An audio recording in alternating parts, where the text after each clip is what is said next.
It's a nervous start by the Italians. The interesting thing is it brings their scrum straight into the game. It may have been a ploy because when these sides met back at the tail end of last year, it was the dominant area where Italy were able to pose pressure on was in this scrum area. So Ireland through Blaine McElroy feeding into the first scrum. And Ireland certainly having no trouble there, taken by Owen McKeown at the base and now spread out to the right-hand side for Ireland, and are really hoping, I suppose, we're going to see some of the attacking flair of this Irish team, and they certainly have it in spades in the back division. Over the Italian 10-metre line they go, but the ball has been turned over, and Palazzani takes for Italy, gives it out to the left wing, Gennari. Chasing back, Craig Gilroy for Ireland. Think he might have knocked that on. Referee has he given that? He has indeed, and that's a nervy start by Ireland as well. It certainly is a nervy start. Craig Gilroy, who comes into this game with a huge pedigree, and also from his own personal experience will always remember to be the first try scorer in the new Aviva Stadium back in August when he played for the combined provinces teams when they played against each other. But Ireland just need to settle in, get to grips, get their hands on the ball and just try and cut out the errors. So now an Italian put into the scrum. Palazzani is their scrum half, and then over on the Italian tight head side it seems to go down. That's Lezo, their captain, up against James Tracy for Ireland on the near side of the scrum as we looked at that one, and I'm sure it's going to be a talking point. Sorry to be saying it within the first 2 or 3 minutes, but just the scrum has become, I suppose, such a sticking point in a lot of matches. It seems particularly this season more even so than last, and that one perhaps favouring the Italian side, but not picked up by the ref or decided not to award, and then penalising Ireland at the scrum. And this could be an easy opening 3-pointer for the Italians, you'd think. It should be an easy opener there. Lezo came under a little bit of pressure. McElroy did very well, but Mr. Hennessy, the referee, says that the Irish number 7, Aaron Keneally, had disjointed himself off the scrum, so hence the penalty. It's Keneally here who seems to be feeling the ill effect of some, but there are 3 very simple basic errors within the first 2.5 minutes of this game that the Irish side have conceded to the Italians. They just need to settle down, try and get the hands on the ball and play to their strengths, which the strength of this side is their backline. And it's going to be, as you can see, the 11, Marco Gennari, the left winger who plays his rugby in Parma, who is going to just try and put Italy into a 3-0 lead. Now, that match Mark referred to back at the tail end of last year at Donnybrook, Ireland won by 27 points to 10, with all those points coming in the first half, and it very much tightened up in the second half. And I can tell you that Ireland came out here not taking Italy in any way for granted whatsoever. They expect to face a very tough battle this evening, and it is the Italians who've got the first score. It is, and it's exactly what their coach Andrea Cavanato would want. He knows the strength of the Irish side. He has said beforehand that he needs to tighten up a defence to try and stop their backline. They'll play for position, they'll play to try and force Ireland into making the mistakes to get easy points, to try and get the crowd that are here to be in behind them. So Ireland restart now, but it's immediately taken for the Italians, and then Ireland just coming through, trying to get. I think they knocked it on as well. Not sure which Irish player that was, and another mistake. Let's just have a look again. It's number 8 there, Owen McKeown. No, it was followed up. Actually, it was Geordie Murphy following up, I think, who may have knocked it on. Go ahead, Mark. It was, yeah. It was a particularly good bit of fielding by Giovanni Albergini from the Italian side, because it was quite a tricky little one to deal with and an innovative one for Ireland. You can see straight from the kickoff that they were trying to get the possession back straight away. Then Ireland again penalised at the scrum, free kick this time, and it'll give Italy a chance to improve. Well, they're going to go for another scrum. So as you were suggesting right at the start, they really do want to test Ireland up front, don't they? I think it's a mixture of both, Gary.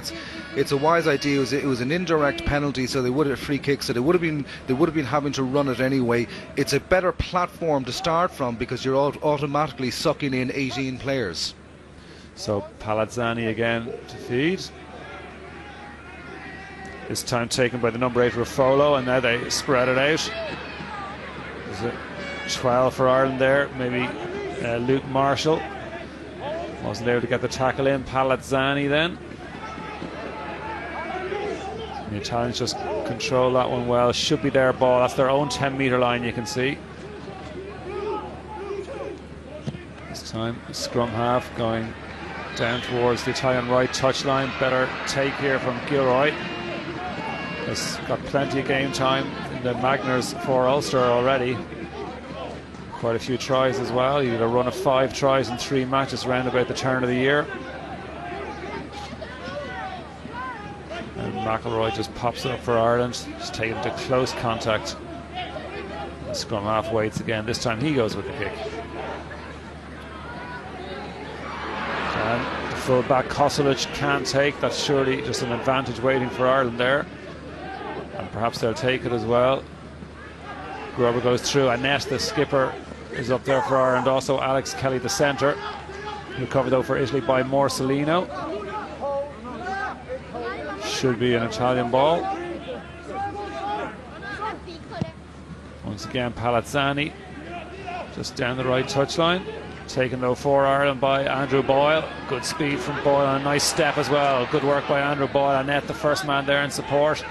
And then McElroy out to Keneally. Number 5 for Ireland, Daniel Qualter. It's McElroy, gives it out to Paddy Jackson. Perhaps a hint of forward. That is passed out to his Ulster colleague Luke Marshall, but play on. And has he in fact called it back now? I just can't see the referee's signal because he's just out of shot there. He's called for the Italians offside off the previous ruck, but it was good play, particularly by Qualter when he followed up and gathered the ball from the knock on from the Italian side, and it was a great bit of play from the referee to let the advantage continue on. Here we see Marshall and Jackson combining. Very, very highly recommended, both these players, with big futures involved with them. But the free kick, but here's the play I was talking about. Rather than everybody stopping and waiting for the referee's the whistle to go, Qualter reacted to it, got the ball back. A lovely bit of innovative running and nice footwork here from Boyle, which get into the Irish. It's at this position, this is exactly how Ireland want to play, the quick ball to try and release those backs. And Paddy Jackson will, hopefully from an Irish point of view, level it up as we approach the 8-minute mark. As you can see, it couldn't be much easier. 40 out half.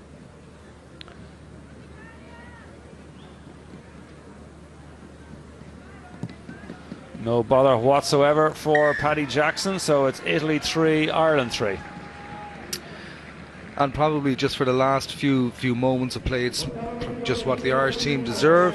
They've got their hands on the ball. They'll want to get into the Italian territory and to be able to capitalise on all those opportunities that they get, to convert those opportunities into points. And I think as the game will wear on and when they settle into it and get a little bit more pace and width into their game, some of those 3-pointers will turn into 7-pointers. So the crowd raise a bit of a cheer for the home side. That stand actually filled up quite a bit in the last few minutes before kick-off, which is good to see. Good to see support for the game in Italy, even at under 20 level.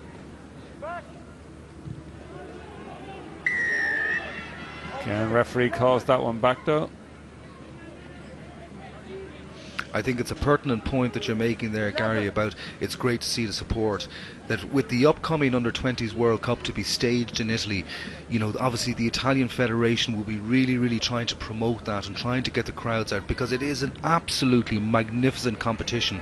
And the level of support within Italy has grown, even though when you hear about the national team, so they more often than not lose in the Six Nations, but the level of support when you're over in Rome at the stadium is absolutely magnificent. Yeah, and it's they did qualify by right as opposed to just as host nation for that 12-team World Cup, which comes up in June, and Ireland will certainly be looking to improve on their recent performances there, although they do yet again face quite a tough pool, and that, but they've won the ball off this line out now. It's Luke Marshall who punches up the centre, gets it away to his centre partner Alex Kelly, up to the Italian 10-metre line. Now it's out to Carney, but then poor handling really. Jordy Murphy couldn't take the pass from Carney, so another error, and the error count pretty high as we approach the 10-minute mark. It is a high error count, but one of the things which we must recognise, and particularly under Mike Ruddock, as I've sort of alluded to already, that they'll try to play a high tempo game. To try and play a high tempo game, you have to try the offloads. We see Quelter there trying to offload Jordy Murphy. He overran it. It was a forward and a knock on. But for them to really penetrate this Italian defence, that offload game is absolutely critical. We saw Marshall to Kelly gets you 5-6 metres in behind the gain line. Palazzani feeds the Italian scrum as Ireland put them under a good bit of pressure there, but it's out to initially Alberghini, and now the supporting Italian player going in from the side. That'll be an Irish penalty, and you would think within the range of Jackson. Very much so. My first time ever seeing Jackson once again was going back to the first game in the Aviva Stadium when the Leinster-Ulster combination completely dominated the Connacht-Munster, and Jackson on that particular day was sublime with the boot, both out of hand and off the ground. He actually didn't miss a kick in that game. From an Italian perspective, it was a completely needless penalty to give away. They had the ball. All they had to do was blow beyond the ball because it was secure, and didn't actually happen. The first initial guys at the breakdown didn't contribute in the way that they needed to, hence number 7 had to go in fishing for the ball. And because of that infringement by Bocci, the open side for Italy, we can see Jackson now lining this one up. Again, it's really perfect for a right-footed kicker. That game mark refers to back of the Aviva. When you look at the lineup of the Irish team today and you see how many of them are Leinster-Ulster players, it's almost unfair to match Leinster with Ulster against Munster and Connacht. Extraordinary that there's no Munster player in the matchday 22. It is quite unbelievable. Beautiful strike there by Jackson. But it is interesting, Gary, because a lot of the times these things are cyclical. And, you know, like I remember one of my years when I was doing the Irish under 21 side back in about 2005, I think it was. And at one stage I had 10 Ulster boys in the starting 15. And it just shows at times that the sort of strength and depth and the strength from provinces rotates from season to season. And in particular this year, like Munster will be finding it difficult to stomach that. Sure they will. I do know they're restructuring to some extent their academy process, and obviously looking for results to come from that, but those things take time, and probably Leinster did steal a bit of a march on them there, and Ulster have been doing well at academy level also. Well, you'd expect them to, Gary, as well, because they have a far greater number, particularly coming from the school system, than what you do in the Munster area.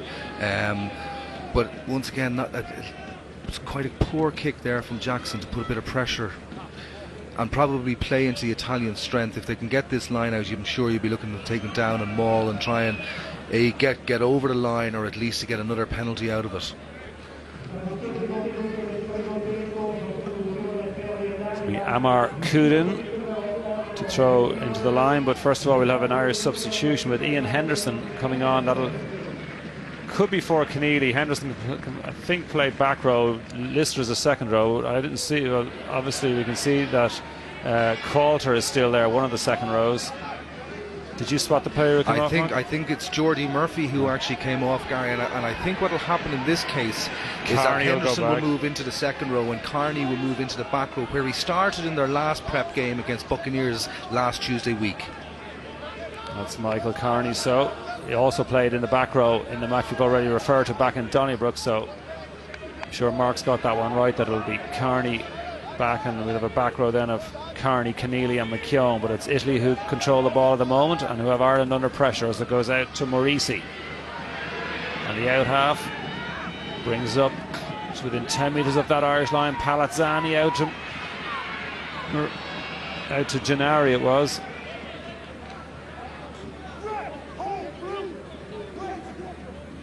But Ireland have recovered with McElroy, and Jackson again, he was under pressure, but not exactly the kick he would have wanted, as Lezo, the Italian skipper, put the Irish man under quite a severe pressure. But it's probably the first time the Irish team as a team have been put under a little bit of pressure from a defensive point of view. I know from talking to Mike Ruddock preceding the games against Buccaneers last week, he really concentrated on his defence. They played two sides against Buccaneers last week, and in both games, on both halves, they conceded no points. So he'll be looking for something similar from a try perspective this evening. Again, the Italians have coughed up their own line out there. Turned over by Ireland. And again, McElroy back to Jackson. This time a better clearance kick by the out half. That's excellent from the angle that he had. Oh, it's magnificent. I think he's sort of reverting back to when I saw him first in that Aviva Stadium. He had absolutely no angle, and he had two of the Italian guys coming. Good pressure initially from the line out, and good reactions from Henderson, who just came on to get that ball in the back.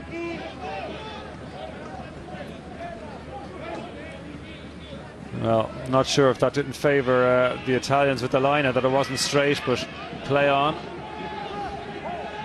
Palazzani comes back this side to Quaglio. The loose head. Support from Marco Fuser. Palazzani once more.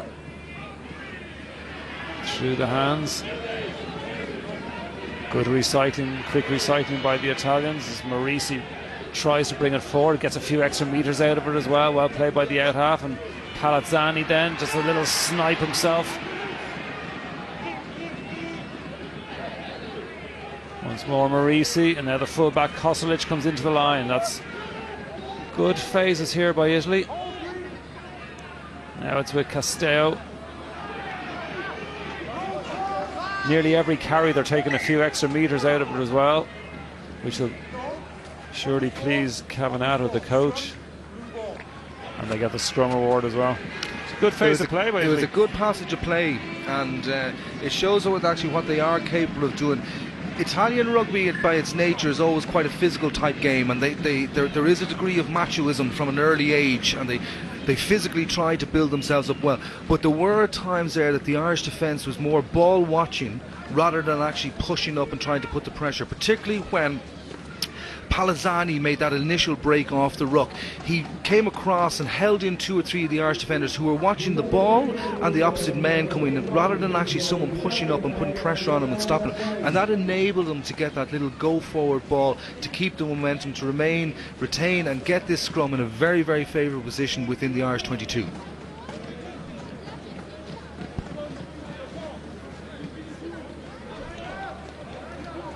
Just looking there, it looks like we think McKeown is the Irish player who went off. So I think, Gary, we both need to get our eyes tested, all right. So we're going to have, we'll have Murphy and Keneally, and then just see now, that's Henderson is 19, going to pack down. So yeah, he's definitely moved into the second row, and Jordy Murphy is slotted from the blind side into the base of the scrum at number 8.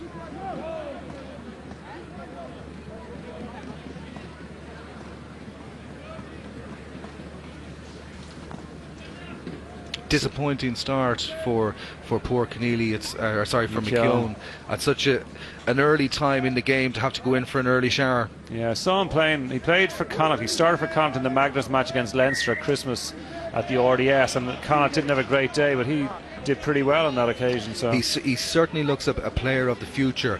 And I certainly know from, once again, talking to Mike Ruddock, one of the things that Mike Ruddock really likes about him is that he's not only can he bring a physical attribute to the game, but he's also got great feet work and great hands.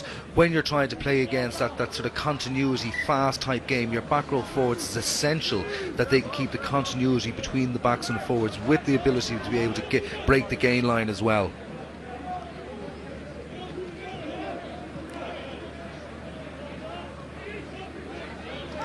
Kudan again, prepares to throw for Italy. They've taken this one ball off the top and a loop around by Palazzani, and out via Koselic out to the left wing is Gennari. Palazzani, Koselic again, now Castello. This was a bit static, but still Ireland, maybe again, as Mark was saying, maybe they should have just pushed up that bit quicker there on him, as Italy managed to recycle, and the spare man out there just couldn't immediately grab it was Bocci, but managed to shove it on to Morcellino. Back inside now to Fuser. Again, good continuity by the Italians as it's picked up by Kudin. It was a very good bit of play by the Italians. They're beginning to grow and get into this game. It was pretty unfortunate for Kudin, the hooker, as he picked up from this great break by Fuser here to get in. And as we watch as Kudin comes in, up he picks and goes straight into his own man, an accidental offside. Unfortunate.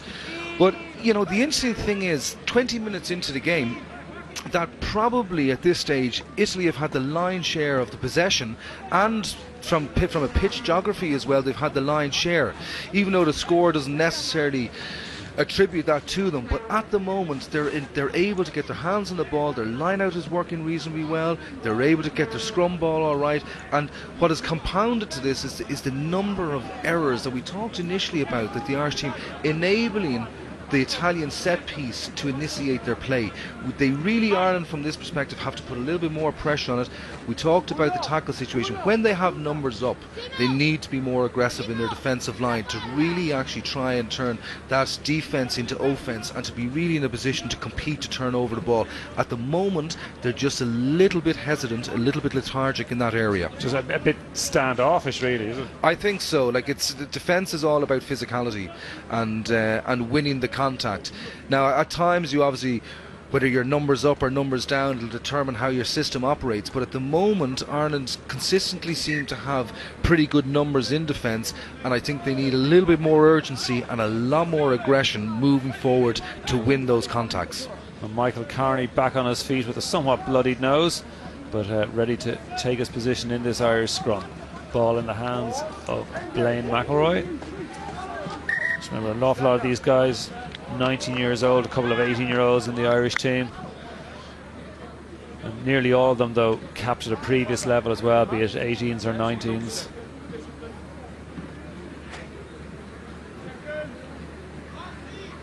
You can include McElroy in that and his halfback partner Paddy Jackson, and you see both from Methodist College in Belfast. We actually have 4 players from that school starting on this team, even though they haven't won an Ulster Schools Cup for several years. So again, Irish scrum come under big pressure there. Forced Marshall to run on, take the ball up essentially, but now perhaps some continuity from Ireland as Keneally took it, and again referee's whistle goes. I'd like to see that again. I can see that the tackle was made on Keneally, and we see it here. But was he actually held in the tackle? I don't think so. And I think that is just momentum took him back up on his feet, really, absolutely. And the player wasn't holding on to him anymore. Well, that's it. When the tackle was completed, the Italian player was not holding on to him, so he had every right to continue on that. I think, Welsh referees are notorious hometown referees, Gary, and I'm just wondering, is he feeling a little bit at this stage that the momentum has been very much with Italy, and that was an easy penalty to give away. But the Irish scrum came under a lot of bit of pressure prior to that. Marshall and Kelly once again combined very well with the offloads to get them out of the trouble to Keneally. Keneally needed to link up on the outside with him there, and what it's done is it's given Gennari the chance to level it at 6-6. He's kicked 1 out of 1 so far. You'd expect him to get this one too.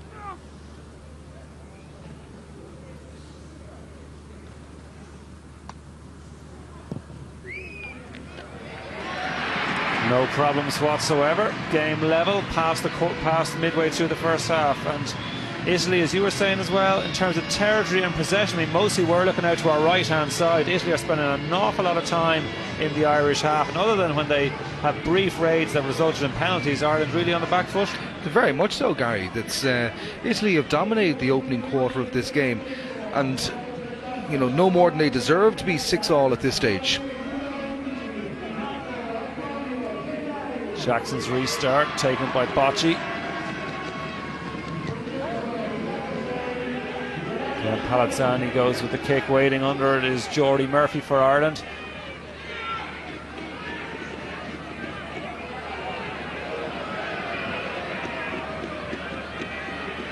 Now perhaps a chance.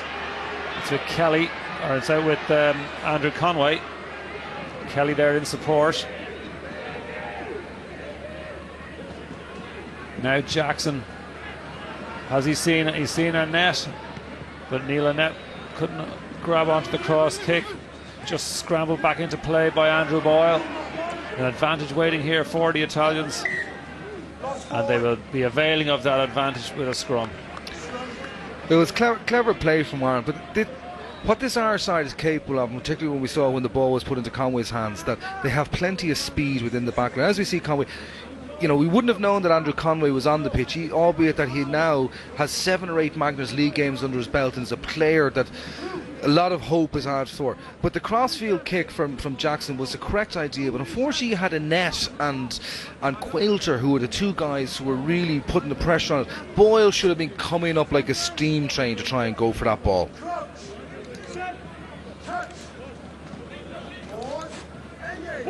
So the Italians get their scrum. Again, it's the number 8 Raffolo who takes it.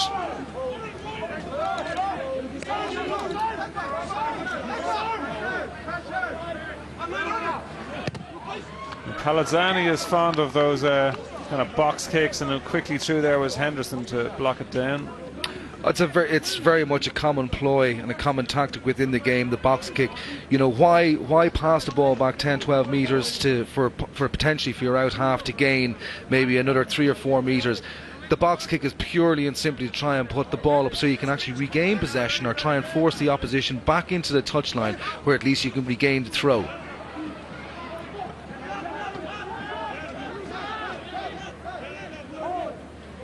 McElroy now for Ireland. Qualter into contact. They could do it just adding a bit more, if they could, obviously, a bit more tempo into the attacks, perhaps quicker recycling. Marshall now, another really promising player coming from Ulster. Jackson then out to Annette. Now McElroy. Jackson gave it on to Murphy. Comes back, gathered by McElroy. Jackson once more. Luke Marshall. Tries to slip it back inside, held by Andrew Boyle. Has Andrew Conway, the other fellow winger, in immediate support. Jackson once more. Carney.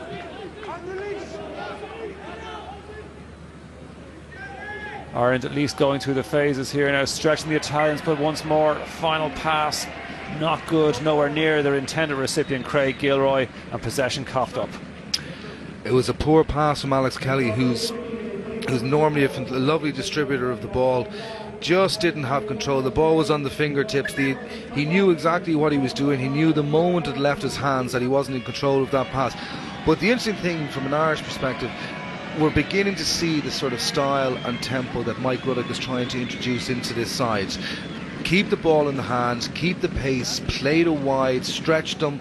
As if Alex Kelly had got that ball to hand, I actually feel it probably would have been a try. By building the phases, they created a numerical advantage, and once again, if the ball had gone to hand, it would have been a try. But overall, I think Mike Ruddock, and we saw a shot of him there, and we see another one, he's not going to be that happy with what he's seen so far, really, is he? No, so far it's been fairly lethargic. It's lacked dynamism, and particularly when Ireland haven't had the ball, it's lacked real aggression in trying to get the ball back. Well, I'm sure he'll give them a bit of a tongue lashing at half time if he feels that's the case. Needs to be another 12 minutes or so before we get to that stage, as Palazzani feeds the scrum and Ireland penalised immediately. It's Martin Moore, I think, being penalised there. The Irish tight edge, you can see clearly being pinged by Neil Hennessy. He'd be disappointed with that himself, Gary, because in the dark art of what goes on the front row, a lot of the times most people don't know, but certain things, when you look at it from a tactical appreciation, you've got Italy in their 22, you have a scrum. Why concede a penalty to give them now the line out? If they had won the ball, it would have been an Irish line out. Sure. Well, I mean, sometimes I think the feeling is the referees don't know either, and they end up. Well, there's a bit to that as well, Gary. But the Hennessy's clear signal was that he dropped the right arm, so it was probably quite an obvious penalty to give away. Well, Ireland have recovered the ball now anyway, as we can see. McElroy is there. Gives it to Martin Moore, the man penalised. Out now a bit high to Jackson, and then it goes out to Qualter.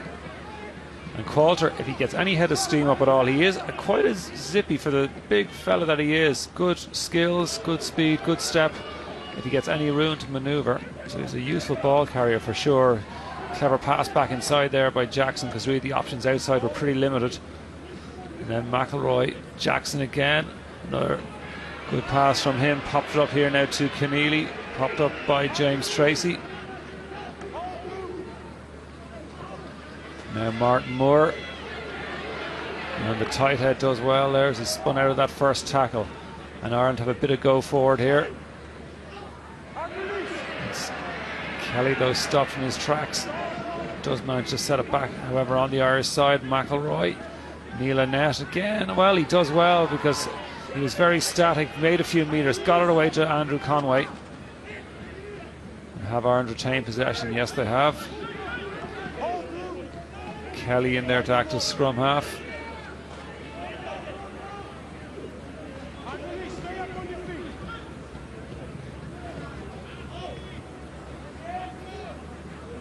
See an Irish player on the far side needing treatment, and play goes very close to him as Luke Marshall brings it forward for Ireland.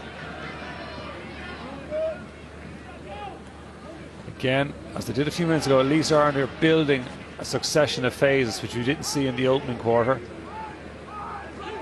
Starting to stretch the Italians. Annette now had Conway outside, pops it back inside now, and perhaps a chance for Andrew Boyle. Boyle gets it away to James Tracy, and the prop is going to score a try for Ireland. As we were saying, they were starting to go through the phase. They are beginning to put a bit more width on it, pulling the Italians from side to side, and resulting in the gap opening up and the try for James Tracy. It was a magnificent try, and they showed great patience and great ball retention.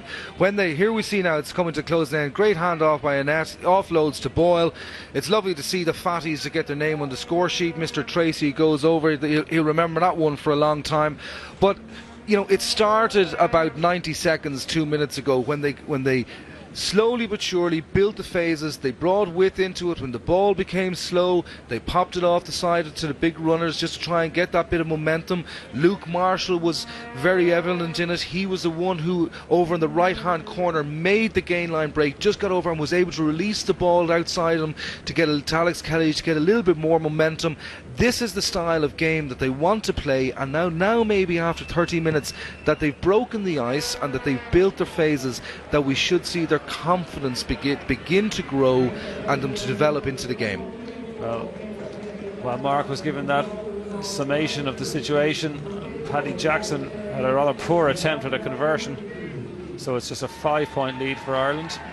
You see that one again. Be disappointed with that one, Gary. I mean, from that angle and that range, that's well off the mark, really, isn't it? It is quite well off the mark, and you know, for someone of his stature and the ability that comes with him, it should be bread and butter stuff.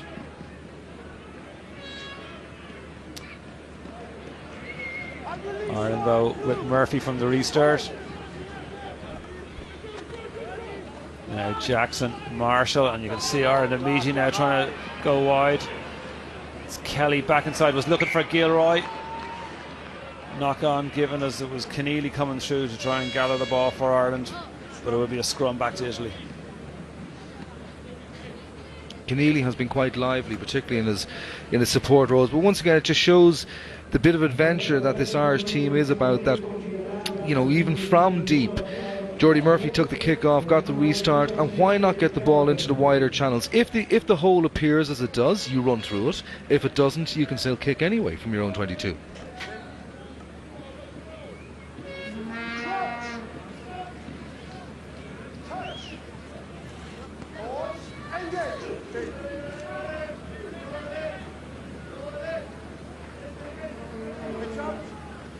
Unusual there that the 9 didn't put the ball into the scrum for Italy, and now they nearly get through a gap in the Irish defence.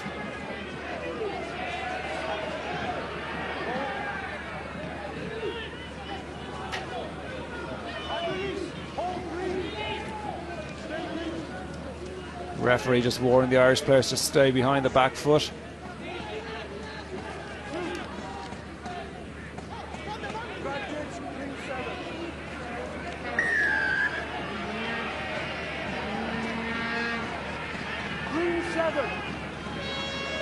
We hear the referee calling green 7. That's the man we were mentioning who has been quite lively, Aaron Keneally.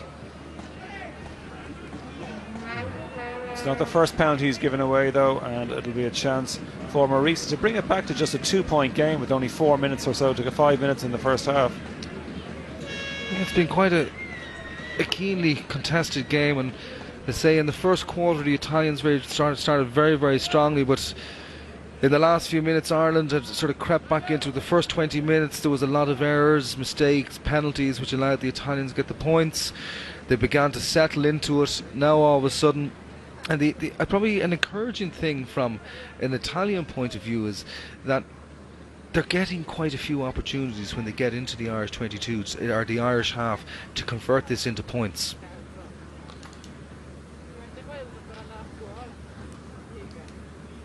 Two from two so far for that man, Marco Gennari. You can just see from his breath that it is a chilly evening in Parma, but it doesn't put him off his stride. 3 nice kicks, not a traditional strength since the days of Diego Dominguez of Italian rugby, but this lad looks like he can kick a ball.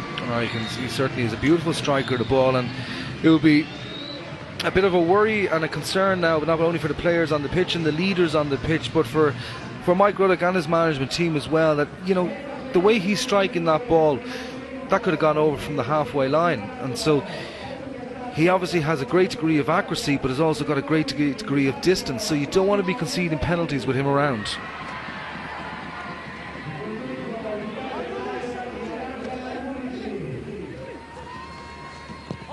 Italy from the gather the restart, boot it back down into Irish territory, and another mistake comes.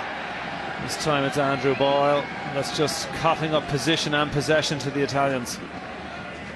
He'd be kicking himself in that one, because he had quite a bit of time to deal with it, but was probably within 2 minds as to how would I just try and pick it up straight with hand, whereas possibly stopping it with the foot. We ever look at it here, like there's loads of time here, but tricky bounce up off the knee. Maybe needs to be positioned slightly a bit more behind, bit of footwork earlier to get behind it, but disappointing, and giving the Italians a strong position to initiate attack off this line out.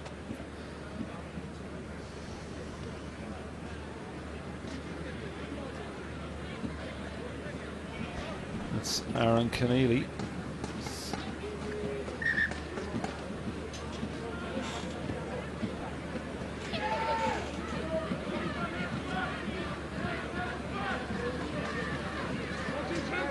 We've changed as well in the Irish team, with Martin Moore gone off and Conor Carey come into the tight end position, number 17. You see him there at the front of that line out. Ball is overthrown. It's gathered up by Ireland, but a loose pass then by McElroy. Then kick downfield from Marshall. Taken by Morcellino, the right wing for Italy. And then McElroy can't take cleanly, but fortunately for him it just bounced into his halfback colleague's hands. That's Paddy Jackson. And Marshall again, and that one's going to go dangerously close to the touchline. Conway following up, trying to put Gennari under pressure, and it will give Ireland, with the last 90 seconds of the half, a good attacking position. Well, it's an absolutely beautiful kick from Luke Marshall, and I think as this game, but not only as this competition evolves, we see the class of Marshall as a player. He really has become highly recommended. He's already had experience in the Magners League. Jackson, his fellow Ulster man inside him, cleaned up very well there, but that's a beautiful kick. It's putting pressure, real pressure, on the Italian winger. Now what can Ireland do with it, however? Well, bit messy out there, but it is Irish ball. McElroy out, then Conway. He'd come in around from the right touchline to add an extra man into the Irish attack. The referee calls time off. We have the touch judge with a flag. He flagged early in that maul, Gary. This isn't really the replay we want to see in that case.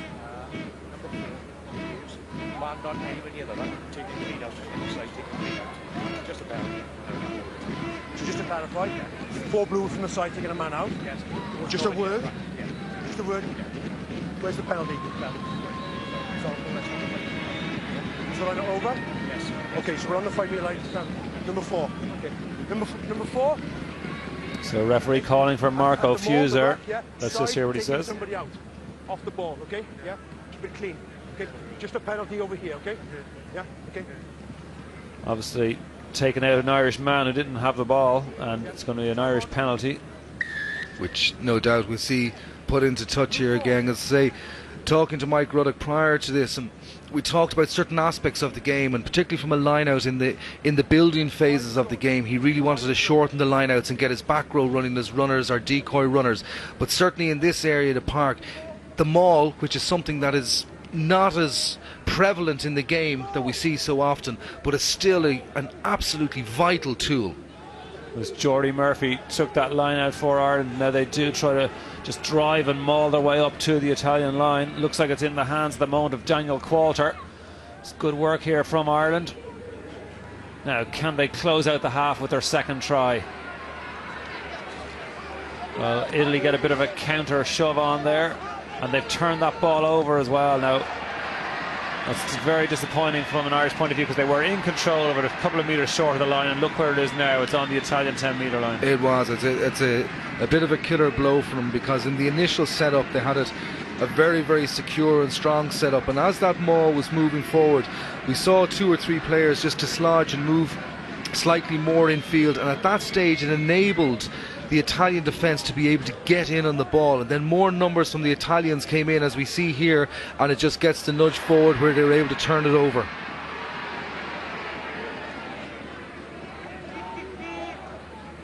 There they go from Palazzani out to Mosseri, and all the way out now to Kosolic.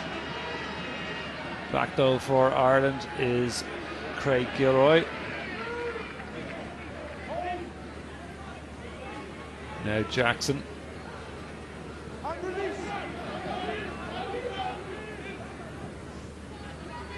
We don't have the benefit of a match clock here, so obviously we've played, as you can see, 42 minutes, but not sure how much time the referee is intending to add on. But penalty coming for Ireland anyway for not rolling away at the tackle. Now they might just ask how much time is left or what they're going to do. Looks like it's going to be Jackson for the touchline. The way the referee looked at his clock there, he didn't seem to give any indication. But as we see here, the tackle was made. The Italian player who made the tackle made no attempt to roll away, and Neil Hennessy was absolutely correct in his decision there. So it gives Ireland, just before the half-time, an opportunity and a good platform to work off in a line-out. And no doubt it'll be a short line-out. We'll see the back row into the midfield either being used as decoys or trying to get over the gain line. So Annette, particularly his line-out throwing, very highly rated. Wants to make sure he gets this one right. Well taken by Carney. And now, as Mark says, we have the back row men. Jordy Murphy in the middle of the line, just trying to punch up the centre. So back for Ireland and McIlroy. Now Carney again, but a tiny bit isolated there. The supporter wasn't that quick coming for him. But Ireland do get the scrum, but he did just find himself in a surprising position to find that he didn't have men in such close support. Absolutely. There. You've got to wonder, was there a little bit of indecision? Was that exactly the pattern of play that they wanted to play off that? You know, like ideally when you're looking, say, off that short line out to bring your back row to get in over the gain line, as Jordy Murphy did, that's when you actually haven't put any backs into the ruck, and that's when your back line should really be coming onto it. And there might have been a little bit of indecision between McIlroy and Jackson as exactly what was happening there, and Carney found himself in no man's land. Still though, Ireland have the scrum and a chance maybe to just eke out an extra advantage before half time. It's just 2 points ahead as we approach the half-time whistle in Parma. But a crossing offence by Ireland, that'll be an Italian penalty, and maybe if they clear this to touch, the half-time whistle might sound. I think we should see the half-time whistle going on. A lot of it, when we look at the Irish display in the first half, it's a lot of the little small things that have just fallen. That being a prime example. They need to get the 1%ers correct. Yeah, I think if you're looking on, you see they've got that attacking position, you see a crossing offence like that, and if you're a coach, you just put your, I don't know if you're, depending on how demonstrative you're either hitting the bench in front of you, head in the hands or whatever, but it's hugely frustrating. It's absolutely frustrating because you know what they're capable of. It's just their timing is off, their accuracy is off, and they just need it. They need to calm down, get good direction from Mike Ruddock at half-time, and then come out and play their own game in the second half. Well, when you put in the kind of preparation this team have, it's certainly disappointing in some aspects, but let's not be too downbeat about it. At half-time in Parma, it's Italy 9, Ireland 11.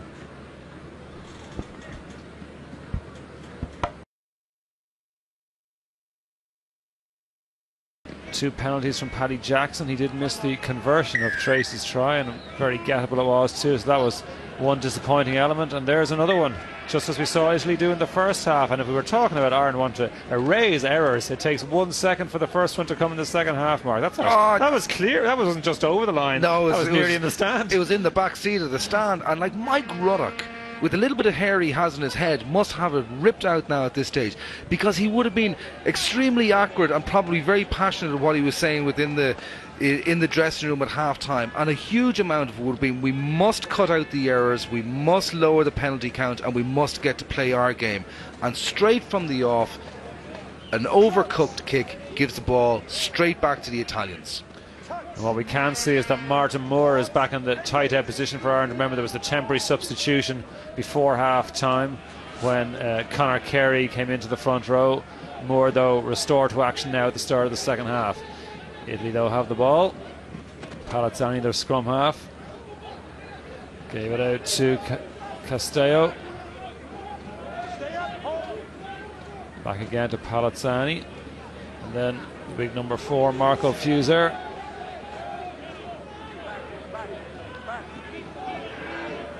So straight away that mistake, giving possession to Italy, giving them the chance to create a few phases, earn them to put in the tackles. And that's Castello again. Forward then with his centre partner Alberghini. But knocked on, so Ireland, I suppose, fortunate to regain possession there because the shocking start to the second half for the men in green. It's poor, and once again referring back to what we talked a little bit about in the first half, Gary, from a defensive point of view, there just seems to be that lack of mongrel within the Irish. That, you know, like, this is an international, this is the start of their Six Nations World Cup year, and you want to lay down a marker. You really want to go for it and bring the physicality, show what you're capable of. And I just feel that they're waiting for things to happen rather than going out and making it happen. And we can see there, Martin Moore, the blood has started to flow again, so unless that can be staunched very quickly, we'll presumably have Conor Carey come on for the second time as a blood substitution. But yeah, there's the supposed hits from the Irish when they do, go to try and challenge the Italian ball carrier. They just lack that bit of punch that you'd probably expect to see. That's how it comes across to us anyway. Certainly, just from watching it here, it just seems to, so whether it's the first game of the Six Nations and them blending together, but they've, there's been talk all along, both from the captain and from the coaches, about how good the preparation has been. Now, from Mike Ruddock and the management's point of view, you can't be out there playing. The players have to zip it up and do it themselves.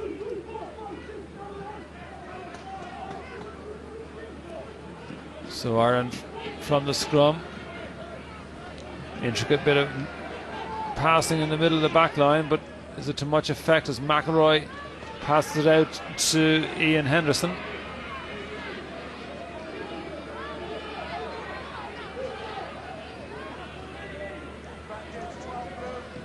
McElroy again, a bit of slow high pass, went to Jackson, and Jackson then forward as James Tracy tried to take the ball at speed, but it was the initial pass from McElroy didn't help Jackson there. No, it certainly didn't. But the ref was always coming back to the penalty. Once it was a good line that Tracy ran, and probably just needed Jackson to probably take it a little bit more to the gain line before delivery. He just slightly overran it. But we're back to the penalty. The Italian 12 was lazy in the tackle, didn't roll away from Henderson. The referee had the arm out, but I still think that what this Irish team needs to do is to start scoring tries. I think if they can score tries, they could open up this game a bit.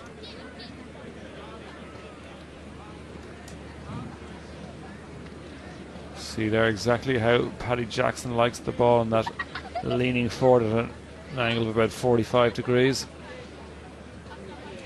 on the kicking tee. 2 out of 3 in the first half. This is a chance for the first points in the second period.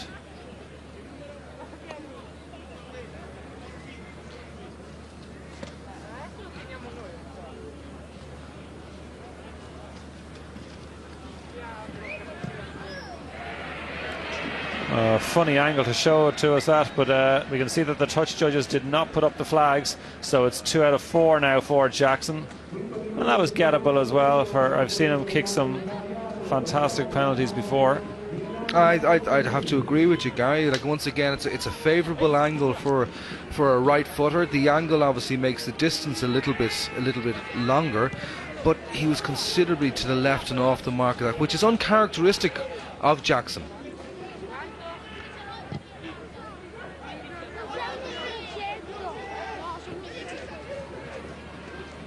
Oh, very loose pass there. I guess the target was Gennari, but really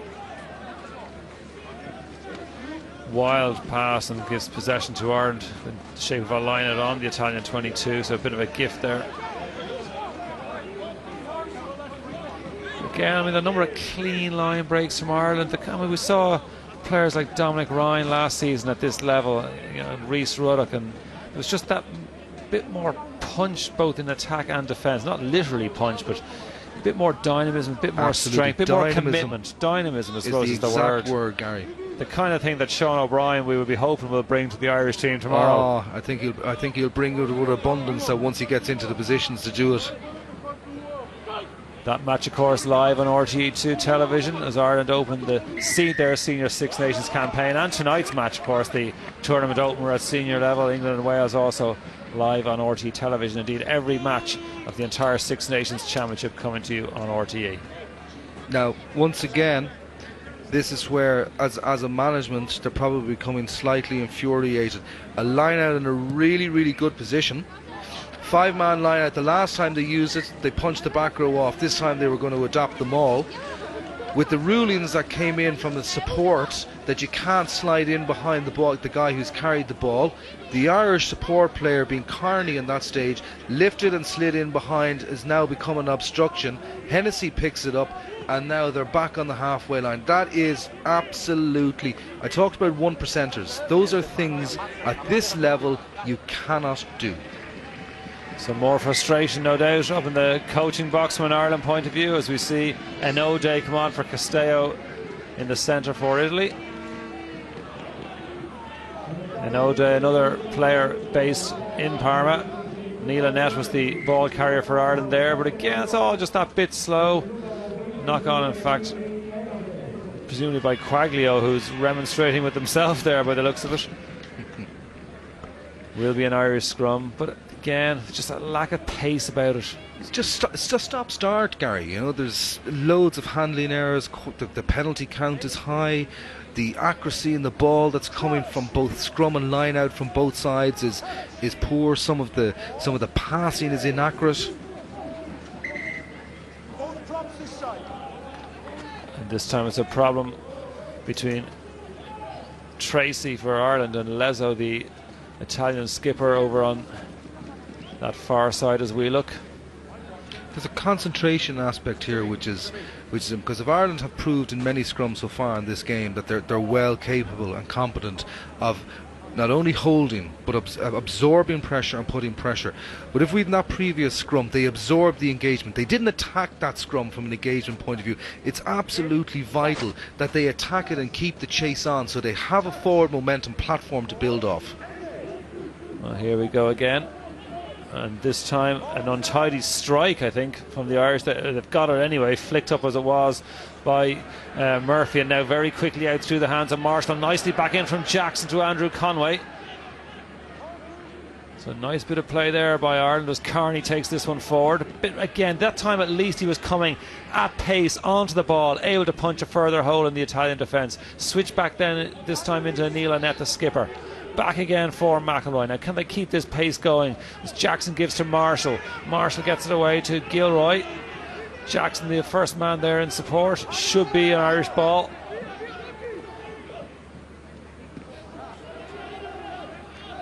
Just all slowed down though there, and then player coming in from the side, penalty and possession given away, frustration all round. It's a nonsensical penalty to give away. We could see what the Irish team are trying to do, and as you rightly made reference to, when Carney came onto the ball the last time, he put punch hold. The reason why he was able to put pace onto it, because that little intricate pass from Jackson into the back gave Conway forward momentum. When you're on the front foot and the defence is having to backpedal, then it's so much easier for the attacking side to put a bit of punch, put a bit of pace onto it. But all too consistent with what the way the Irish performance has been. We can do it for 1-2 phases, and then the ball slows up a little bit. And then when Henderson went into contact, there wasn't an Italian player in the ruck situation bar the tackler, and Carney gets penalised for coming in at the side. It really is inexcusable. A couple of changes to the Italian front row with Maestri and Cagna coming into the fray. They spread it out now. Enode, I think, trying to get his hands on it there. I think that might be an advantage waiting for Ireland. Thought I saw a knock on there by Italy. Yeah, Irish scrum, more stop-start. Let's just see. It was Alberghini. It's a new boy who just came in, just couldn't quite keep his hands on it. Enode, and you know, that offload game is absolutely vital and critical for a game to flow, and for it to be able to really challenge an opposition, to be able to get that ball out in the tackle when 1 or 2 tacklers have committed, and that you can slip it out the back door to a player coming on. That gives you forward momentum. It's a big scrum from Italy. Sure was. You could see the Irish players stood up.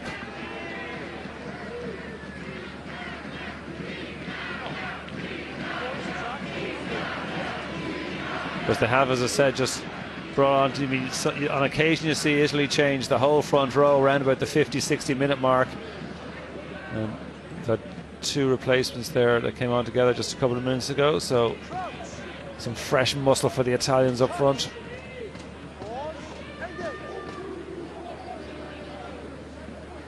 Again, the Irish scrum under a bit of pressure, but out now to Marshall. 4 pass perhaps. Yep, there it is. Mistake follows mistake. And it's just, I guess, tough viewing for Mike Ruddock in particular at the moment. Well, I think it's really, when you look at the accuracy, that's not the first time we've seen a forward pass in a situation like that, or off a scrum, and we've seen it as well in phase play from the Irish team, that their timing is slightly off. And unfortunately for them, they're doing it in positions which is giving the Italian side a really, really good platform to try and build an attack from. Which they will try and do now with Palazzani, ready to put in the scrum, and they get the free kick, and Palazzani just takes it quickly. Ireland didn't retreat the 10 either before going for the tackle, so that's just compounding matters. And I can see number 11 Marco Gennari trotting forward, and should he kick this, and you'd expect him to kick it, Italy will be leading, but we'll be waiting for some treatment from Michael Carney first of all. Oh, that was Carney down there, and there's a very loose left boot there that went straight into his face, and I'm surprised now. I'm hoping that the touch judge has seen this, because that was dangerous use of the boot. You can see right close to the eye as well. Green 4, okay. So you're telling me now, blue 13. You should have thought, yeah, on green 4. What's your recommendation? Penalty where the infringement took place, yeah? Okay. Just a talking to? Okay, you be careful with the boots, yeah? Blue 13. Okay, thank you. Okay, captain. Now it's interesting we hear with it, but let's just watch it here. There was now a finger first of all by the other player, but that's. Now, I think that is an absolute cop-out by the officials there. You know, there's rucking players out, and there's trying to use your boot to scrape them out of it. But that player, the 13, which is Alberghini, knew where that boot was going. And when you see Carney and where he's been treated, the area in his eye, just under his eye where he's been treated, that could have been right in his eyeball. And that is an absolute shocking decision between the touch judge and the referee. Because they've seen, obviously, they've overturned the penalty. The touch judge has called the referee's attention to it. So he's seen the use of the boot by Alberghini. Now, the touch judge may not have seen quite how close the eye it was. I think that's really irrelevant. It was a boot to the face. Correct. And that's got to be a card, a yellow card at least. Well, in my books, Gary, that's a red card. And I think Alberghini can count his lucky chickens that he's still on the pitch, but I think that you will see that there will be some degree of action taken post this game, that at all these games there are citing commissioners and they can interject and overturn what the action of the referee is in this situation. But I cannot see how Alberghini will be able to participate in next week's game for Italy on the strength of that.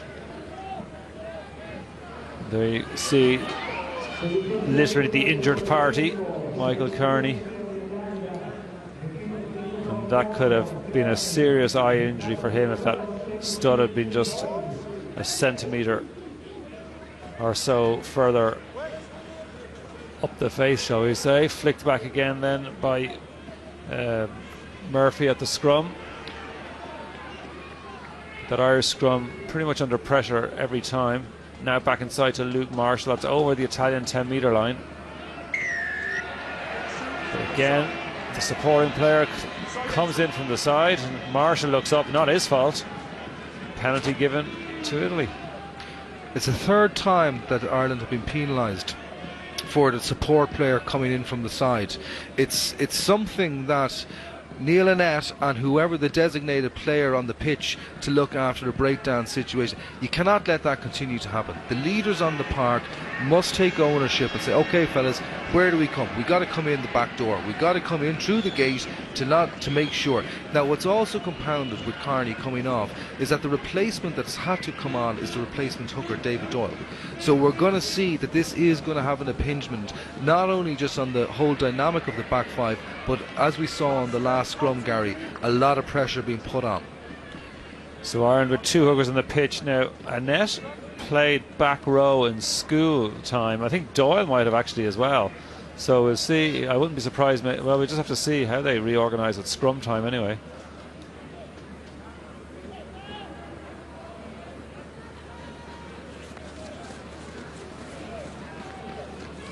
Well, Annette is still there. You can see Doyle's on the flank just here nearest to us, Gary. Yeah. Now we've already had early on in the game, Murphy had to move to the number 8 position with McKeown going off.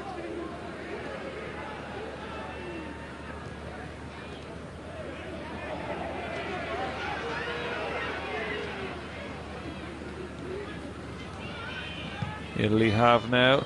That's a bit of work for Jackson to do, go and recover that. Gets his kick away well. It's Gennari who passes inside. Palazzani just hits it pretty much straight up and down. All a bit slow and turgid though, and perhaps not quite at the level and standard we would have hoped for. The big lump Ricardo Cagna waddles forward there.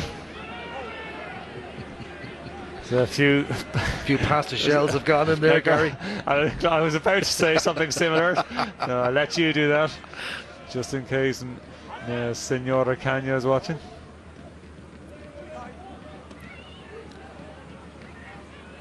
And now it's Kosolic. I mean, Italy could win this game. I mean, Ireland will be... Look at that, Cagna. He is not quite the shape of the modern professional rugby player. No, but he's all there. But Ireland very much, I mean, I know they, as I said right at the outset, they realise they'd be in for a tough test here, but they will not want to be coming home to France, which is a big game for them. I mean, the two home games in Athlone, Dubarry Park, which will both be live not only on our website like this one, but also on RT2 television, and you get a decent atmosphere for the home games with France and England. But they don't want to be coming to France next week having lost away to Italy. But this is a 2-point game. We've seen that the Italians have a useful penalty kicker, and Ireland are in real danger of losing. And Italy have not won a match at this level. The final match in 07-08, they beat Scotland by a point, and that's the last time they've won. Yeah, it's been a tricky and a difficult start for them, and one of the things that is always evident at this age group, when it was 21s and now that it's 20s, that they're, you know, if you get dragged down to Italy standards, it can become a real dogfight. I suppose what Italy have, well, no more so than what Ireland have, the beauty that they played each other back in October, and they know the style of game that Ireland are playing and what they have to do to counteract. Now Martin Moore's in trouble here again, and what they're going to have to do to counteract it. But I suppose from an Irish perspective, it has just been a litany, and the critical point here, Gary, it's been a litany of unforced errors, just like their forward pass by McIlroy into Moore. Yeah, and I don't think Moore, I think it was just as he fell to the ground, I don't think it was really anything the Italian player did. He just fell awkwardly on his arm, but he looks in a bit of trouble with it. He looks in quite a degree of discomfort. We've had, I think, Balsamin coming into the Italian team. Looks like fuse air going off there. It's confirmation of that. He's had quite a good contribution for the Italian side. He's been very effective both as a ball carrier and in the line out. And they're getting someone else ready as well. Menon, the number 21.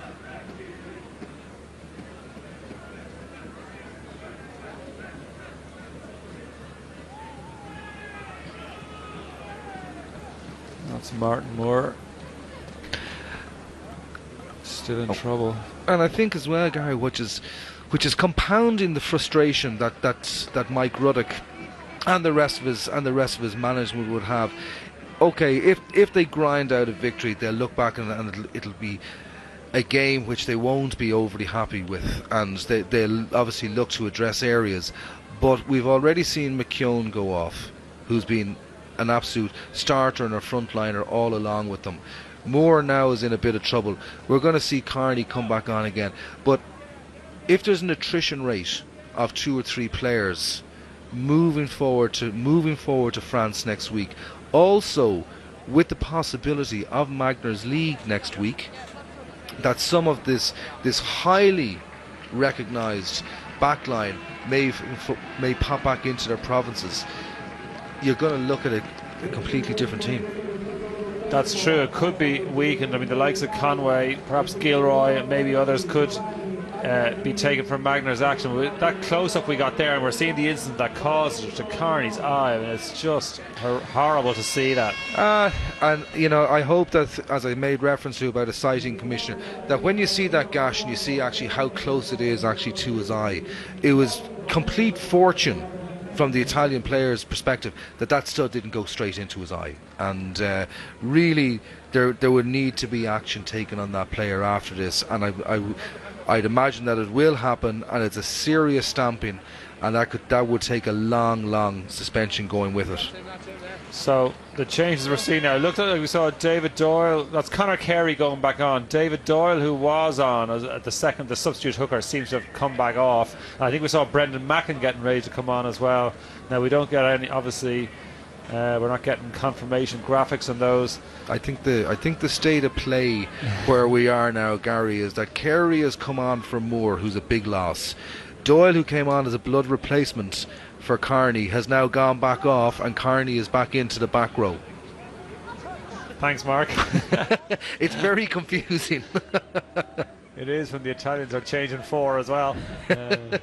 Now Palazzani just nips down the blind side, gives it out to his right wing, Morcellino.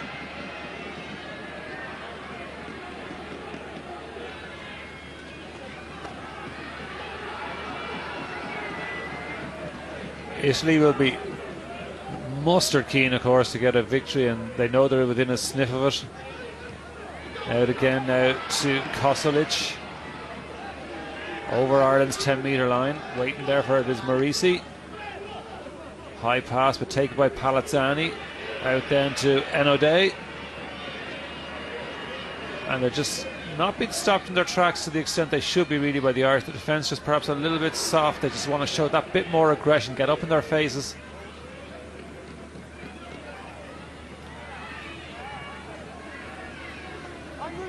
I mean, even there, just an extra couple of metres, they were just giving up, and it just seemed too easy. As you can see, they're sitting back and letting them come to them rather than closing down the space.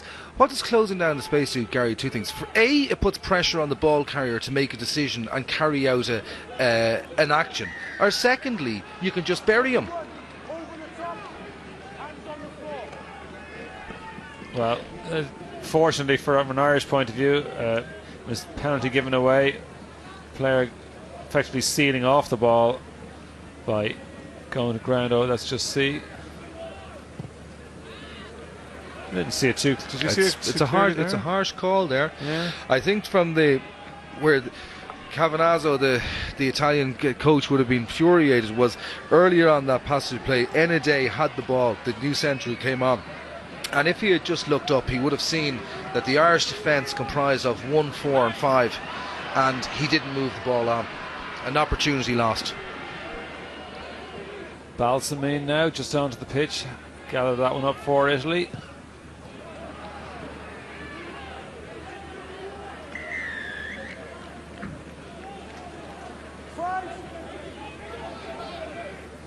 Yeah, I guess offside at kick as Palazzani kicked.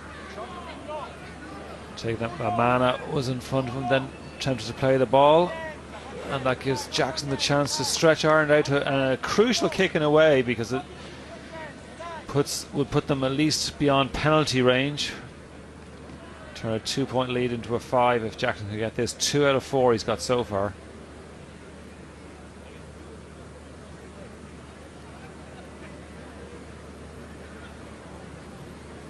The caption is saying penalties 2 out of 3. I take it. Missed the conversion, of course, of Tracy's try.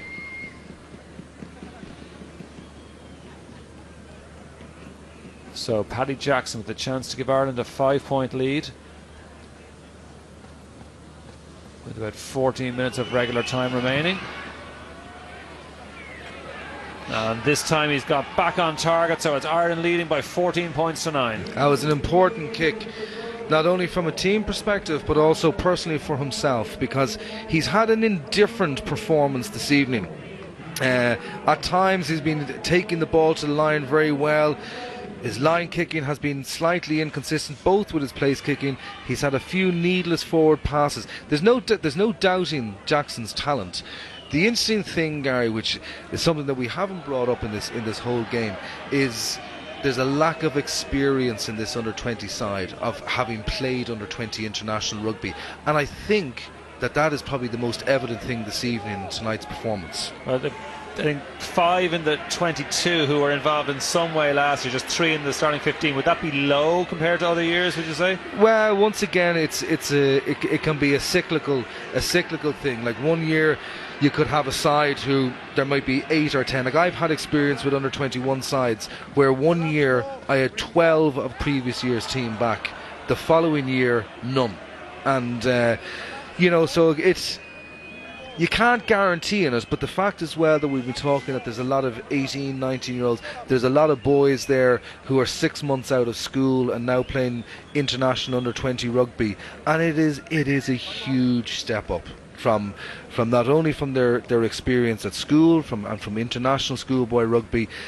Most of the oppositions that they will play within the Six Nations, particularly with the English, the French and the Welsh, are professional rugby players and have been professional rugby players for a year, 2 years, full-time professional rugby players. In club academies in the case of England, is it? Particularly in the case of England, France and Wales. And you'd regularly see over in England, which I've from my experience of being over there, that a kid can be in school but he may be aligned with the Bath Academy, and when Bath A side are playing in the Zurich Premiership A League, or now the Aviva A League, he's playing as a 17-year-old, and they're getting exposure at a quicker and a higher level. McElroy from the scrum out to Jackson.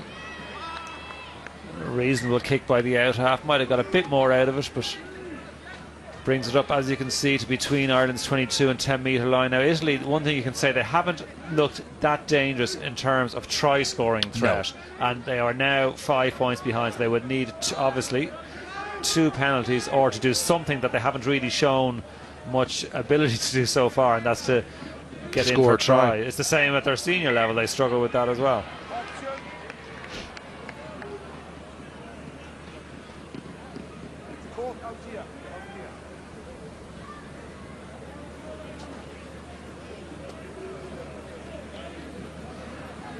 He's deemed as, we'll have a close look at it there. You know, I've seen that in many games before, being allowed go. I don't think it was the most crooked throw in the world I've ever seen. Certainly not. And McElroy puts into the resultant Irish scrum. Again, Murphy with that flick. Mark is shaking his head. We might get a comment, but Marshall has offloaded that one to Brendan Mackin. Mackin then, it's Jordy Murphy. Murphy, Gilroy in support, and Gilroy gets in. And Gilroy's going to get the try for Ireland and surely put this game beyond the reach of the Italians. So really, from that marginal crooked throw decision, Ireland have probably put this game to bed and just shown what they can do. They have put to bed, and like what has been evident there, that Marshall was able to get the offer, and that's probably one of the factors that has exposed him as probably Ireland's best player on the pitch at the moment. Like the likes of Conway have had little or no ball in hand at all, and it nearly broke down from the off. It was very clear what they were trying to do. McElroy was in 2 minds as to whether to hit Marshall or Jackson off the scrum. Fortunately, he realised before it broke down that Marshall was the designated target, and then Marshall was able to show what his capability. He's a big, strong unit. He was able to suck in the 2 tacklers, offloaded to Brendan Mackin. Superb support play from Jody Murphy, that can't go unnoticed. And then Gilroy, who most of us in Irish rugby have either heard of him or will hear of him. He's a try-scoring machine. And it puts Ireland, as we enter the last 10 minutes of regulation time, 12 points ahead, and should settle the nerves in terms of the final outcome, you would feel. But it is time for the Italians perhaps to do something. But as we were saying just a few minutes ago, they really haven't shown much that you think they're going to actually break through and score tries. So this one should end up now in a win for Ireland, and especially, well, I thought it is giving us a knock on. They're going to have possession now well inside Italian territory again. There could be a situation where in this last 10 minutes that Ireland might convert another try or two to put a bit of gloss onto the scoreboard. I think that Mike Ruddock and the players on the pitch will have a realisation that there are a lot tougher occasions, stroke games ahead of them, and that their own standard of performance would have to improve considerably to be able to confront those games. Once again, Jordy Murphy is going for that. Oh, well, that's my worry about him for the moment, as Mackin gives off to Conway once more, the same combination that finished off the try just moments ago, but this time not releasing the... Well, normally that would be the signal for not releasing the tackled player. I think the Italians certainly did all right there. Andrew Conway we've seen Andrew Conway get slightly exposed. Let's see, the player who comes in on the ball wasn't the tackler, and he came in from behind the gate. Where Ireland needed to be slightly more clinical there, that Brendan Mackin was in a very, very strong position to clear that ball quickly, or at least secure that. He was a second off the mark. Gilroy now to Jackson. Mackin again. Mackin then out to Conway. Conway cuts in well. Should set it back on the Irish side. McElroy is there to take it, but found himself isolated really. Mackin's made an impact since he came on. Just added a little bit of zip now. Obviously the Italian defence, perhaps there are bigger gaps there than there were earlier on, but just injected the pace that led to the try and almost to a second one as well.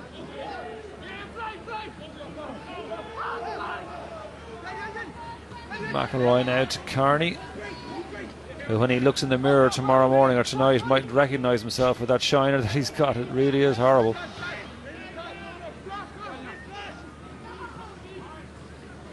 If you can see in the mirror.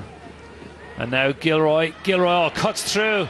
Oh, that's wonderful by Craig Gilroy. Mark said he was a try-scoring machine. He's in for another touchdown for Ireland, and this game is really getting away from the Italians. Perhaps an unfair gloss almost building up at the scoreline now for Ireland, but that's another try for Craig Gilroy, a second in just a few minutes, and Ireland now 26-9 ahead. I think it's these last 4 or 5 minutes have shown the potential and have shown the ability, particularly from a back's perspective. As we see the ball be moved out here from Jackson to Gilroy, there's a half a gap, and he's got the pace to power through the tackle. You have to look at the credentials of the side. Here he is finishing it off again. Gilroy, buckets of pace. Conway, buckets of pace. Boyle, experience of being involved last year with the World Cup, hasn't seen too much ball this evening. Marshall, outstanding pedigree, outstanding player. Paddy Jackson needs to step up a little bit more to the mark, in my own opinion.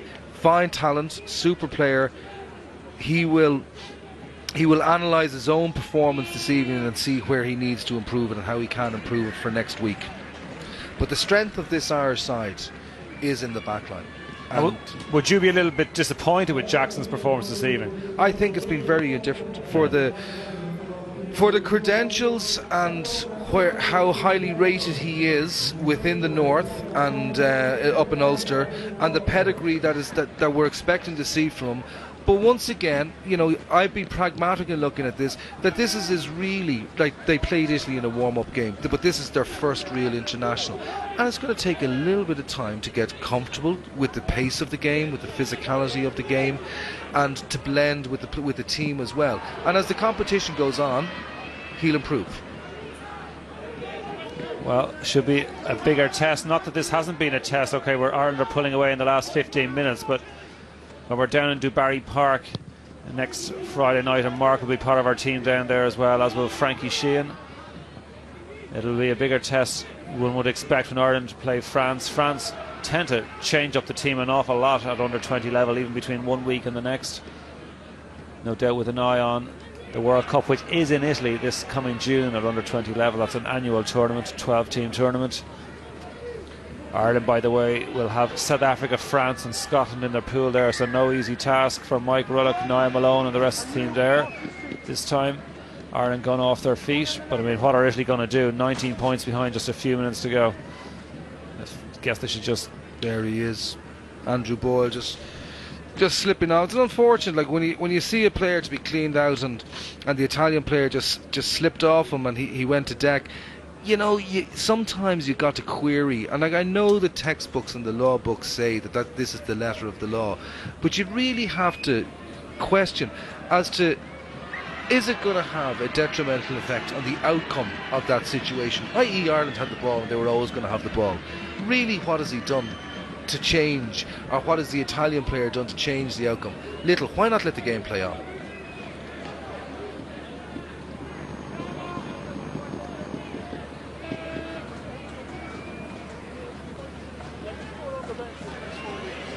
Good line out by Italy. Mamana was the man who came down with the ball. And now Koselic. Palazzani. It went to Kuden.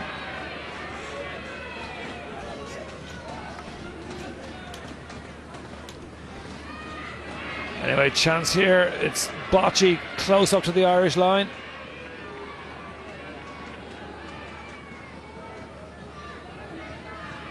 Bocci again, the carrier.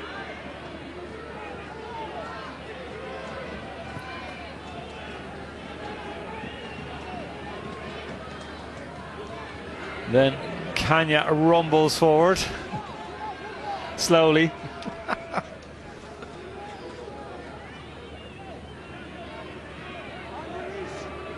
Ireland will no doubt want to keep their line intact, even if a score here for Italy wouldn't change the overall outcome.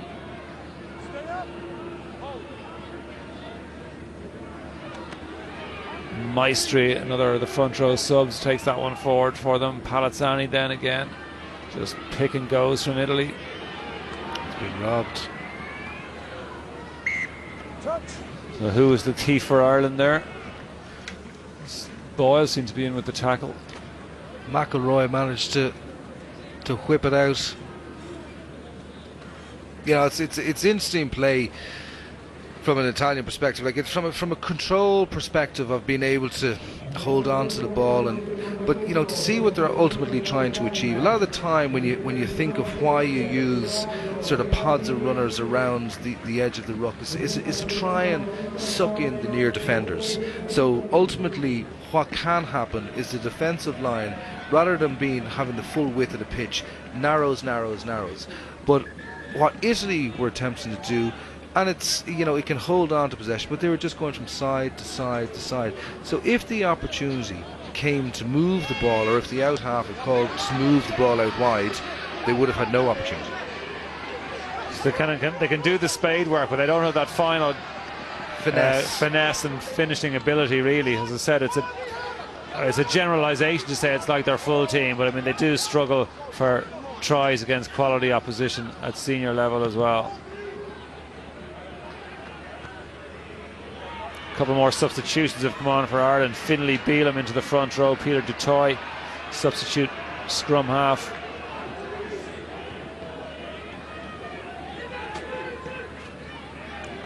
It's Maestri, the 16 for Italy, just put the head down there.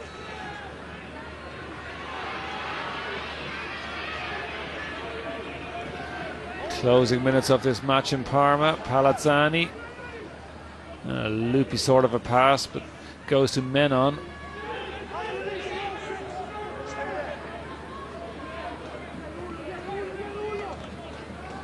And now Palazzani with a little snipe, and he gets through between Annette and Keneally. They'll be disappointed to have let him through there. I mean, every single thing will be analysed after this match, and that effectively is another Irish mistake to let Palazzani get through there. Ball watching, Gary. Taken forward by Menon for Italy.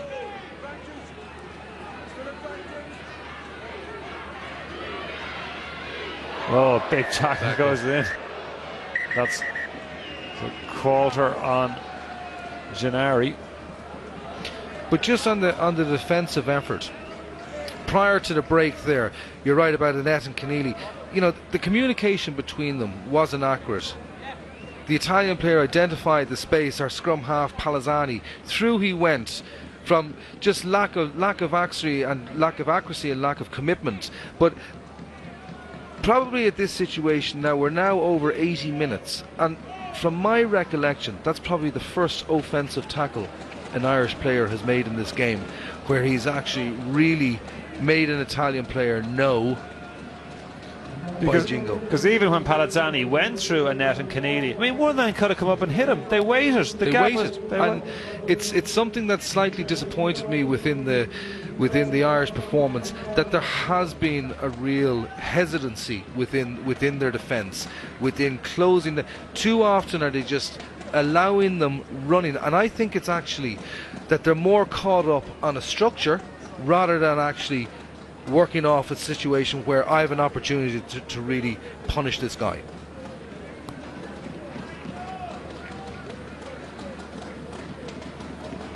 So that would be some sort of a cog test, I take it. There was a time if you had too much drink when you were driving, you had to do something like that, Gary. But I don't think we can expect that to have happened in this situation.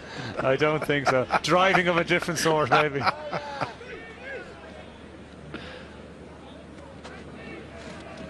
Anyway, referee looks like he's going to allow play to continue here, and we are in the last throws of the game. It's going to be 2 Six Nations points for Ireland. And, we're hoping for a bit more pizzazz about tomorrow's match in the Stadio Flaminio down in Rome, that's for sure. I think we'll see that all right, Gary.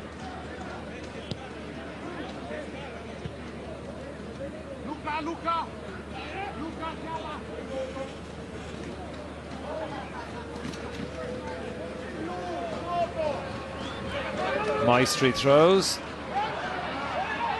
Well, Ireland nearly got their hands on it, not quite. Calori, the substitute scrum half, out to Morisi. Calori again.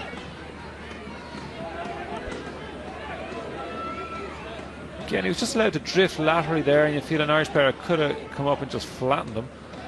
A bit more aggression. Maestri once more into contact for the Italians. And then Riccioli.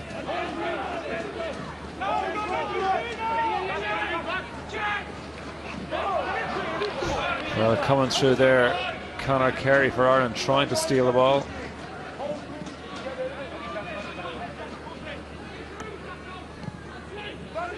Jackson can clear, gets good kick away. In terms of distance anyway. Then very sloppy really by Morisi. But perhaps Italy can create something out on their right hand side. No. It's going to go into touch. Might see the full-time whistle. Referee does look at his watch. Has a think about it. Not quite yet. It was interesting with Vignali, the replacement scrum half, to where the ball was turned over with the ruck taking part in the 5 metre line. I think he had a little bit of aspirations that that was a try line, because he actually went for the line and at that moment of time turned the ball over. Maybe he'd been doing the drink driving and didn't know exactly that he was coming to the junction as Paddy Jackson comes off, and I guess that means that they're going to have an extremely short appearance for Cathal Marsh. Another untidy line out. 8 for Italy, Eduardo Raffolo. Calori Di Vignali. And 21 men on.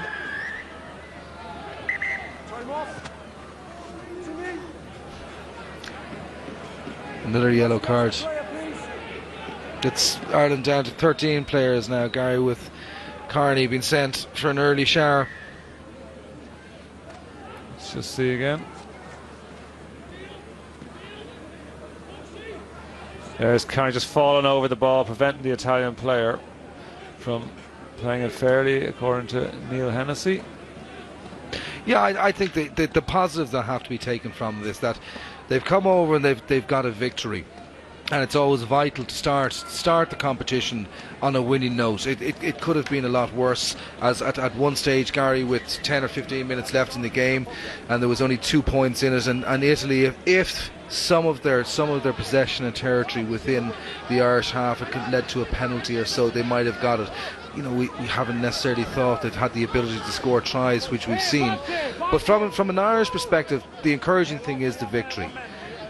The other aspect of it is there are more serious battles along the way within the Six Nations, and also thinking further down the line to when you start introducing the Southern Hemisphere nations into the World Cup.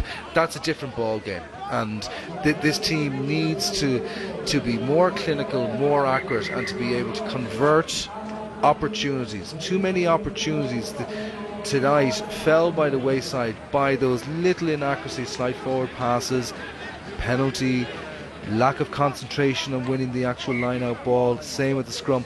Those things need to be addressed, and they can be fixed. But you feel, I mean, they won't get such, I won't say an easy ride of it from some of the other teams. They will need to step up all around, though, not just in accuracy. The whole effort, the whole dynamism is a word we've mentioned, will have to come into play more even next Friday against France. But at least they're going to get the win here. They're going to get this game under their belts and hopefully build on that. Now Morisi for Italy gives it out to Morcellino. Could they finish with a bit of a blue flourish here? For Calori Di Vignali, the substitute scrum half, just 5 metres short of the Irish line.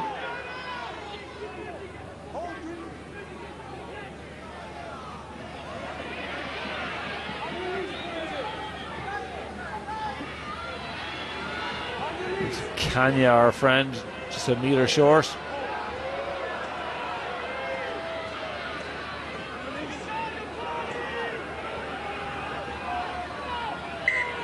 Yeah, the thought was knocked on there by the Italian player. Referee saw it all right. Look at the clock there. Nearly 9 minutes of added time played in the second half. Of course, we had one of the lengthy stoppages for that injury in the eye area of Michael Carney, though he did eventually resume, even if he's now back off again in the sin bin. And that was a good opportunity, and probably Italy's best opportunity to score, to get a 5-pointer. And you know that we can quite obvious, and it has been clearly evidenced through the course of the game, that the strength of the Italians is within their numbers 1 to 8, and they do try and play in positions to get line-outs, to get scrums, to get the pick-and-go game close to the line. Now, unfortunately, there's been far few between. A bit late in the day to call a crooked feed after almost 50 minutes of play in the second half. And I think he's trying his hardest to give Italy a try, to get Italy over the whitewash. Well, with the extra players as well, they might manage it. Well, that's a penalty. That should be a crossing, and it's given. He might be trying hard, but not that hard. Some things are just a little bit too obvious, and in that case, the running here from Enode, or from not even Enode, so it's actually from Palazzani, who's out in the outer backs now, has moved from scrum half into the outer backs. And there it does go the full-time whistle, so it's Ireland who are going to emerge with the points. Also playing in the under-20s this evening, of course, France and Scotland. Wales, England to follow tomorrow with their seniors playing tonight. So a winning start for Ireland. Not the greatest performance, perhaps a somewhat flattering scoreline, but it's finished up here in Parma with a final scoreline of Italy 9, Ireland 28.